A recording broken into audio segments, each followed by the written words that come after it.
Tu désires connaître véritablement qui est le Christ, qui est Jésus-Christ. Tu as entendu dire que pour se rapprocher de Jésus-Christ, il fallait lire la Bible, la parole de Dieu, la Sainte Bible. Alors tu te mets à la lire et tu ne comprends absolument rien au départ. C'est comme un discours hermétique. Tu as l'impression que tu lis, ça entre d'un côté de l'oreille et ça sort de l'autre. Tu ne comprends absolument rien. Ou alors tu connais même déjà l'amour de Dieu et que tu entretiens déjà une relation avec lui.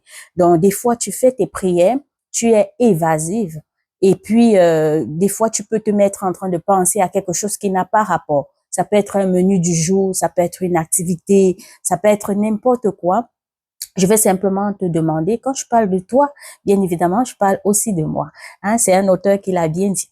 Donc, je vais te demander simplement de continuer à persévérer, de continuer à lire ta Bible, de continuer à faire tes prières, même si tu es évasif, même si tu penses à n'importe quoi, même si tu lis, tu ne comprends pas, continue, parce que c'est seulement en continuant, c'est seulement en persévérant, c'est seulement en cherchant qu'on finit par trouver.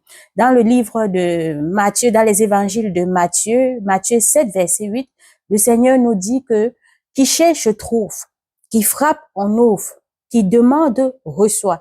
Bien évidemment, ici, il ne s'agit pas de commander ou de mendier, parce qu'un enfant de Dieu ne mendie pas, il ne commande pas.